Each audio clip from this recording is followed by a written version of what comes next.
pahayag na binigay po no regarding dito sa mga pagbabawal na pilitin, aside po doon sa pwedeng mangyaring coercion or pagpilit na mag-perform yung ating mga empleyado, is meron pong kasamang threat for example na or punishment na kung hindi po sasayo or mag-perform na i-hold ba ang sweldo, i-hold ba ang 13th month pay, or after po nito dahil nga hindi nag-participate yung isang empleyado, pwedeng sabihin na tatanggalin sa trabaho or mag-iiba na yung environment niya, magiging negative or pangit na po yung pakikitungo sa empleyado. Yun po yung mga instances na pwede nating masabi na may right po na magreklamo ang isang empleyado kasi nga nalabag yung kanyang karapatan as an employee or nawala yung respeto din sa kanya as an employee. Opo. Ibig sabihin po, Sir Charles, kapag may mga halintulad nito, may mga threat, yung hindi bibigay yung mga 13th month pay, so pwede yung maging grounds ng isang empleyado po, Sir Charles?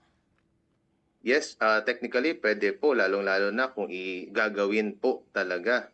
Kasi bawal pong i-hold yung sweldo without due process or yung mga reasons na katulad lang na hindi ako sumayaw or nag-perform sa ating party. Pero then again, balikan po natin ano yung gusto sanang gawin to increase camaraderie, mag-enjoy ba, and always ang gusto po natin dito sa department is may industrial peace doon po between the management and the workers na sana naman po hindi din humantong sa ganong instances. Opo. May I know po, ano pong part ng labor code po itong pahayag po ng DOLE regarding po sa mga company po natin? Generally naman po sa labor code, kung sabihin natin nag-withhold ng sweldo, hindi po pwedeng i-withhold yung sweldo or yung 13th month pay natin. For example, nakalagay po doon na ang 13th month pay is dapat may release on or before December 24. Or sabihin po na pwedeng matanggal sa trabaho dahil hindi ka nag-perform, bawal din po yun. For example, ang pwede lang po maging grounds for termination is mga authorized causes like nag-retrench ang isang company or just causes due to misconduct or mga gross negligence na ginawa ng isang empleyado. So, depende naman po yun siya sa type or grounds na pwedeng gawin ng isang employer in case nga hindi mag-perform yung isang empleyado. Opo. Kahit pa biro po yung pinahayag po na statement ng employer, grounds pa rin po yun ng isang empleyado na pwede po siyang makapag-file ng reklamo? Ano yung level kaya ng pabiro, no? Kasi kung friendly na pabiro naman between two co-workers or from the management and the employees, pwede naman po sana yun siyang pag-usapan, no, between them, or baka nagkaroon lang ng nag-away because of pabiro. May chances naman po, lalo na kung may mga dispute resolution mismo ang companies na kaya nila yun i-solve within themselves, mas maganda. Okay. Pero kung gustong maghingi ng advice sa DOLE or gusto po talagang ng empleyado na pumagitna ang DOLE, andyan naman po ang aming mga opisina. They can always reach us, yung ating mga field offices po kung there is really a need, no, na magpagitna si DOLE sa kanila. Ganito po, may mga kabombo tayong nagtatanong, paano po ba makapag-file ng complaint?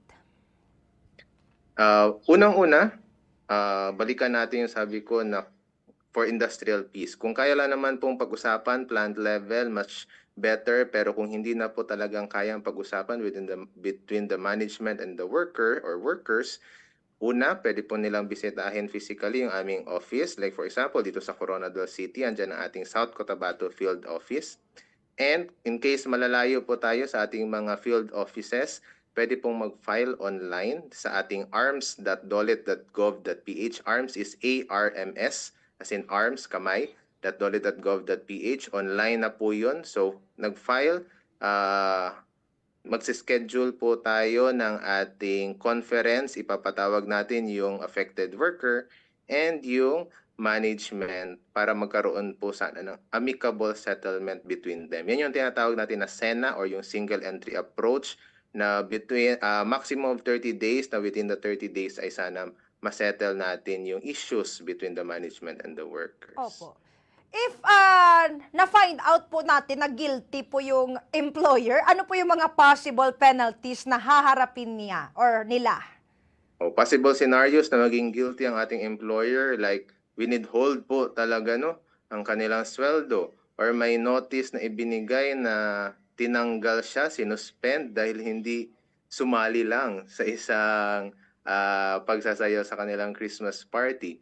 So bawal na bawal po talaga yun. So unang-una, kung winithhold without undue reason, of course, ang gagawin natin is dapat po talaga mabigay yung mga benefits na dapat dun sa ating employer, sa ating employee. Kung tinanggal na outside ng ating authorized causes and just causes, of course, illegal termination naman ang pwedeng mangyari doon. So, bawal po yun. So, dapat pong maibalik or ma-reinstate yung ating mga employee. Okay. Sir, may nagtatanong po, possible po ba na mapasara yung isang kumpanya once na patuloy pa rin yung violation? Hindi nakikinig sa mandate po ng DOLE? Sa atin naman po sa DOLE is sinasabi kasi parang police si DOLE, so hindi po yun yung gusto nating iparating. Tayo is more on developmental, lalong-lalo na kung meron pong mga multiple na mga non-compliances. Meron tayong proseso dyan na ma-reach out talaga yung company. Pero kung hindi na po, in worst case scenarios, hahabulin po natin talaga yung company kung ano yung mga hindi nila naibigay sa kanilang mga empleyado.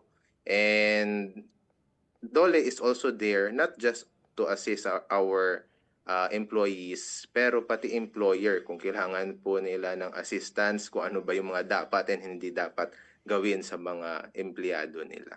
Okay. May iba po ako, Sir Charles. So, aside po sa itong panawagan po ng DOLE, kamusta naman po yung sweldo dito sa Region 12? Any development para po sa information ng lahat, especially sa mga nagtatrabaho po sa mga private companies? May pagtaas po ba? Actually, meron tayo na post na po natin ito. And yung pinaka-latest nga na effectivity natin is noong November 2. And meron tayo ding second tranche. Today is December 13. Meron tayong second tranche ng December 15. So to elaborate, unang-una, para po sa ating mga non-agriculture, yung mga nagtatrabaho sa mga non-agriculture natin. Currently po, ang sweldo po nila, effective November 2 is nasa 450 pesos. Non-agriculture, retail, and service. Kung tayo naman ay nagtatrabaho sa agriculture, nasa 433 na po dapat yung kanilang minimum wage. And yung second tranche, ngayong December 15, 2025, may additional bonus po yan na 10 pesos. So ang new minimum wage natin by December 15 is nasa 460 for non-agriculture, retail, and service, and 443 for our agriculture. So yan po yung pinaka-latest na wage order natin, wage order RB 12-25. And dagdag ko lang din po, for our domestic workers, effective last November 2 is ang sweldo na po natin ng mga domestic workers ay 6,000 pesos for both kung nagtatrabaho ka man sa mga syudad, cities, whether different municipalities, as long as dito po sa Region 12, 6,000 po yung sweldo natin for domestic workers. So yun po yung news natin about wage increase. Wow, that's great po, Sir Charles. Pero may konting request lang po ako. Pwede po medyo lumayo po kayo sa cam para ma-appreciate po Sure. natin. Okay, thank you po. Alright. Okay na po ba? Sige po, kamusta naman po lately yung monitoring natin sa iba't ibang lugar natin sa Saxordian region? So far, marami pa pong mga complaints, may mga nireklamo pa rin po bang mga kumpanya? Unfortunately, wala po kong hawak-hawak ngayon na data regarding complaints. Pero if ever meron naman po, again, yung nabanggit natin kanina on how, paano ba sila pwede nilang lapitan ang DOLE, both visit our office or yung online. And from January until this November, meron po until December yung ating mga inspections.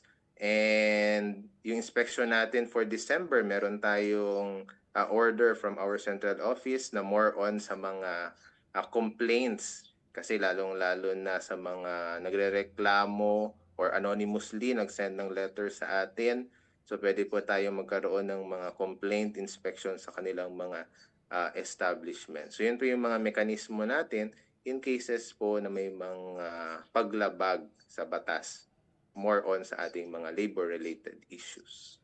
Alright. So, kamusta po yung mga, second to the last question po, kamusta po yung mga programang kinakandak po natin para po sa mga laborers po natin dito sa ating rehiyon, sa lahat po ng mga manggagawa natin, especially po sa mga low-wage earner po? Actually, unang-una yung ating mga main flagship programs for social development, yung ating TUPAD, familiar siguro tayo niyan, yung ating tulong panghanap buhay sa ating disadvantaged workers, yung TUPAD natin na wage employment. Kung dati naririnig nila na linis-linis, usually nung COVID time, pero ngayon nilevel up natin. Meron na tayong mga beneficiaries ng TUPAD na nagko-construct ng mga hydraulic ramp up, nagko-construct ng mga buildings. May partnership tayo with VJMP sa kanilang mga persons with disability. Meron yung ating livelihood is also still there. Livelihood assistance natin sa ating mga disadvantaged and mga displaced na mga workers. Partner po natin dyan ang ating mga local government units, Public Employment Service Office na pwede pong bisitahin ng mga workers natin, mga dito po sa buong Region 12. And lately, 92nd anniversary po kasi ng DOLE last December 8 and nag-conduct tayo ng dalawang almost magkasunod na job fair natin last November 30 and December 11. And hopefully through that is nakakuha po tayo ng mga hired on the spot. Not mistaken, nasa 70 plus po ata yung ating na hired on the spot sa dalawang job fair na iyon. So yun yung mga programa natin na continuous pa rin this year and until next year po, 2026. Okay. So by this time po, Sir Charles, panawagan niyo po sa lahat ng mga kabombo natin na nakikinig sa ating programa ngayon. Go ahead po. So reminder po natin, since advance, Merry Christmas mo sa inyo ma'am and sa ating mga nakikinig.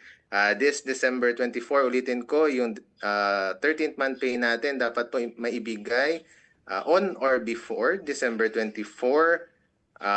Mapa 1 month ka pa lang sa iyong pinagtatrabahuan, you are already entitled for the 13th month pay, and kung ikaw ay isang rank and file, huwag din po natin kalimutan yung ating mga double pay, lalo na this 25. Kung unfortunately or fortunately, ikaw ay nagtrabaho sa Christmas Day po natin, meron po tayo dapat double pay or special holiday December 24. Nagtrabaho ka on the eve of Christmas, pakatandaan natin yung ating mga holiday pay rules.